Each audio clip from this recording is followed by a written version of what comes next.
FM 97.1, la voix de l'étudiant.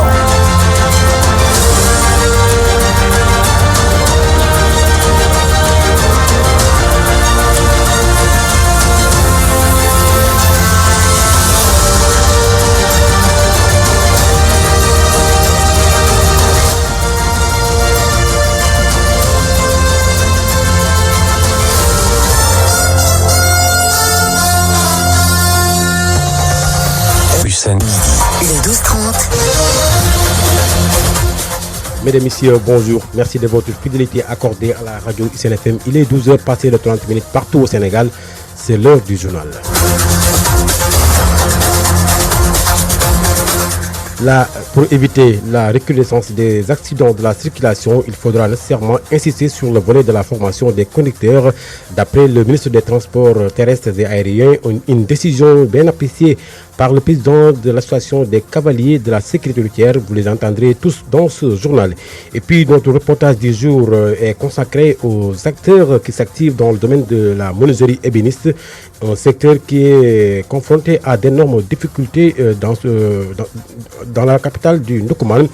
Vous aurez le reportage de M. Diouf dans ce journal. L'actualité internationale sera de la partie également, le sport en fin d'édition. Voilà pour le sommaire, le détail dans un court instant.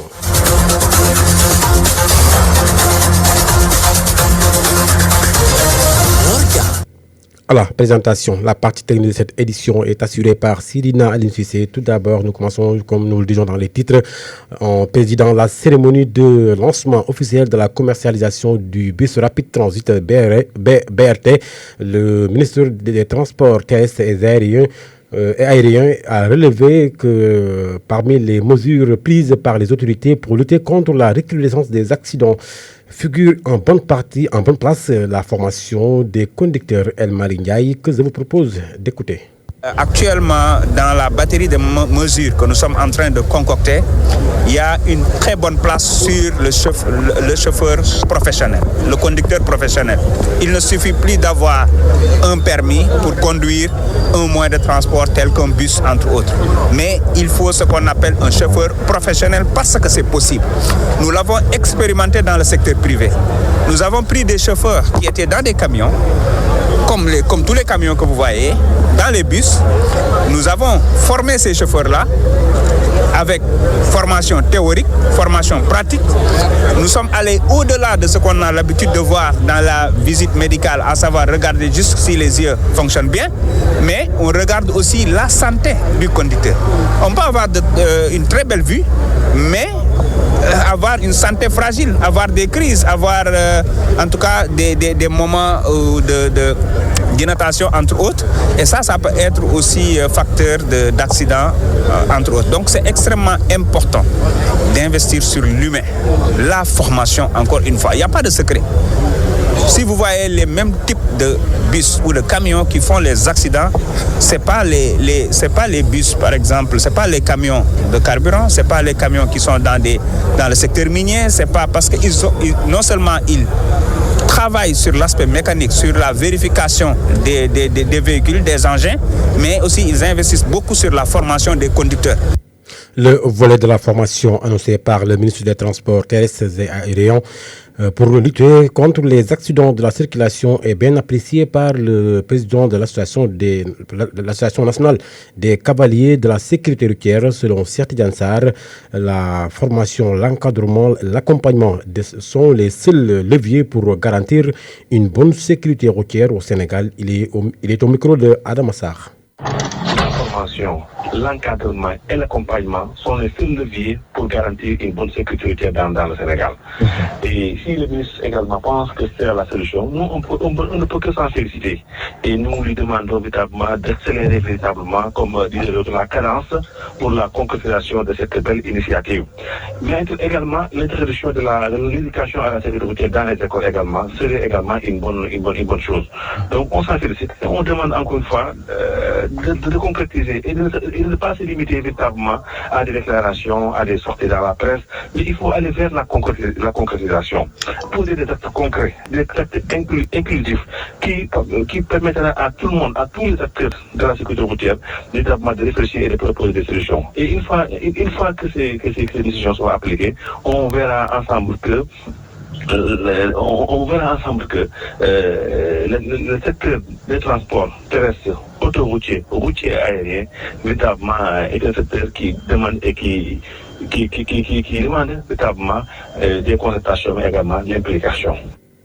Le facteur technique, la défaillance humaine et le déficit de la formation sont entre autres différentes causes qui entraînent les accidents routiers au Sénégal, d'après le directeur exécutif de l'association des assureurs en charge de la prévention routière. Le spécialiste souligne que les infrastructures routières occupent un pourcentage très faible dans les cas d'accidents au Sénégal.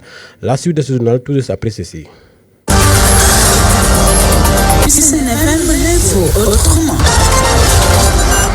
Nous parlons tout à fait autre chose. Le Conseil national de concertation de coopération des ruraux est en tournée nationale pour échanger avec les jeunes ruraux sur la révision de la loi d'orientation agro-silvopastorale et halieutique. Selon Mamadou Diop, chargé des programmes d'insertion et installation des jeunes au CNTR, les jeunes ruraux doivent être impliqués du début et la fin avant la validation de cette loi. Mamadou Diop était à Ndjigui à la rencontre des jeunes ruraux de Kaffrine. Nous l'écoutons. Oui, on est là pour échanger avec les jeunes ruraux sur la révision de la loi d'orientation agro-silvopastorale et halieutique qui est en cours de relecture et d'actualisation avant validation. Donc cette révision-là, nous pensons qu'elle doit se faire avec la proposition des jeunes ruraux à la base. Pour nous, il est hors de question que des gens s'asseyent seulement à Dakar dans des bureaux climatisés et disent que pour cette loi qui va concerner l'avenir du Sénégal et l'avenir de la jeunesse rurale, voilà ce qu'il en est, alors que les jeunes ruraux ne se sont pas concertés là-dessus et n'ont pas eu leur mot à dire. Raison pour laquelle nous descendons à la base. Au niveau des différentes localités du pays, on va couvrir toutes les 14 régions du pays pour échanger avec les jeunes ruraux qui vont donner leur contribution. Cette contribution sera remise aux autorités, main en main avec le ministère de l'Agriculture, mais aussi au niveau de l'Assemblée nationale et aux autres autorités compétentes à cet effet. Je vous le disais dans les titres, ils poussent comme des champions dans la capitale du Ndoukoumane. Ce sont les ateliers de menuiserie ébéniste. Cependant, malgré la floraison de ces ateliers, les acteurs qui s'y activent dans ce domaine sont confrontés à d'énormes difficultés, nous dit le reportage d'Aminata Diouf. On les trouve un peu partout dans la commune de Kaffrine. Les ateliers de menuiserie ébénistes sont très nombreux dans la capitale du Ndoukoumane. Cependant, les difficultés ne manquent pas selon Ibrahim Gueye.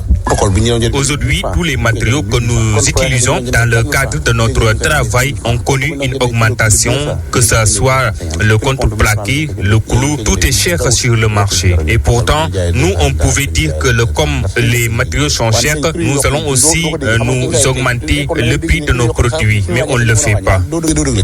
Plus loin, nous trouvons un autre atelier de menuisier ébéniste.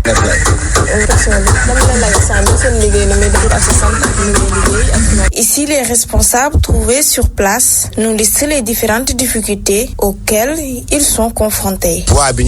Au Sénégal, les gens ont tendance à acheter des meubles importés, mais je vous assure que les meubles que nous fabriquons ici sont beaucoup plus garantis que les meubles importés. Malheureusement, les clients préfèrent les meubles importés parce que ça coûte moins cher. Trouvé dans son atelier situé sur la route de Mabo, Pape Ndiaye demande aux autorités de leur aménager un site. Nous réclamons de nos autorités la construction d'un site qui pourra accueillir tous les menuisiers de la ville de Kaffrine. On nous avait d'ailleurs promis ce projet-là, mais jusqu'à présent, ça tarde à se réaliser. Je demande également à l'État du Sénégal de nous donner notre part sur la commande publique nationale. Avec l'arrivée des nouvelles autorités étatiques, les menuisiers ébénistes de la commune de Kaffrine espèrent un changement.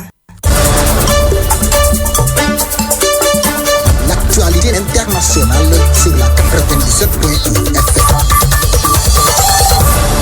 Nos actualités internationales que nous démarrons au Burkina Faso, le ministre de l'administration du territoire et de la sécurité a convoqué les forces vives de la nation pour les 25 et 26 mai 2024 afin de statuer sur la suite à donner au processus de transition politique censé prendre fin le 1er juillet 2024. Des assises nationales qui feront un bilan de cette transition depuis la prise du pouvoir du capitaine Ibrahima Traoré il y a 1 an et demi. Ces assises réuniront les représentants de toutes les couches de la société. Le 26 avril dernier, l'Assemblée nationale de transition avait adopté un projet de loi demandant la tenue de ces assises 1 mois avant la fin de la transition pour éviter que le pays ne se retrouve dans une situation de vide juridique. En Europe, 15 pays de l'Union européenne émanent le Danemark et la République tchèque plaident pour de nouvelles solutions pour transférer plus facilement des migrants vers des pays hors Union européenne, y compris les opérations de sauvetage en mer. Ces 15 pays ne veulent aller plus loin que le pacte migratoire récemment adopté par l'Union européenne qui durcit le contrôle de l'immigration en Europe. Il demande à la Commission européenne d'identifier, d'élaborer et de proposer de nouveaux moyens et des solutions pour prévenir l'immigration irrégulière vers l'Europe.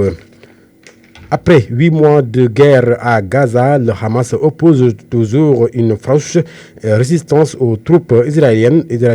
Ses capacités militaires ont été lourdement affectées, mais le groupe armé palestinien est toujours en mesure de tirer des roquettes contre le territoire israélien. L'armée de l'État hébreu affirme que les derniers combattants se sont retrouvés à Rafah, a signalé qu'après 223 jours de guerre, les combattants du Hamas sont présents partout dans l'ensemble de la bande de Gaza.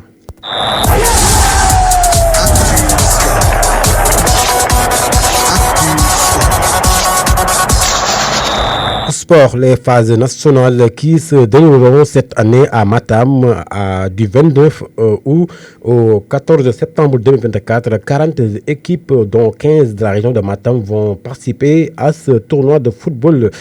Championnat national football féminin D2 de deuxième division, les Férus de Louga sont inclinés devant AS Cafin sur le score de 3-0. La Liga espagnole, 36e journée. Aujourd'hui, Las Palmas jouera contre Real Betis. C'est à partir de 17h30 à 19h30.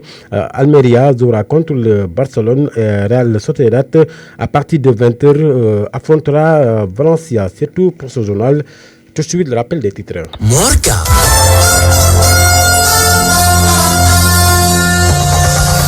Hussein. Le 12-30. Pour éviter la recrudescence des accidents de circulation, il faudra nécessairement insister sur le volet de la formation des conducteurs d'après le ministre des Transports terrestres et aériens. Une décision bien appréciée par le président de l'Association nationale des cavaliers de la sécurité routière. Vous les avez entendus tous dans ce journal. Et puis notre reportage du jour était consacré aux acteurs qui s'activent dans le domaine de la menuiserie ébéniste, un secteur qui est confronté à d'énormes difficultés dans la capitale du Ndoukoumane. Vous avez entendu le reportage d'Amélie Diouf. L'actualité internationale et le sport ont mis fin à ce journal présenté avec immense plaisir par Morka. Sur une analyse assurée la mise en onde. Bonne suite de nos programmes.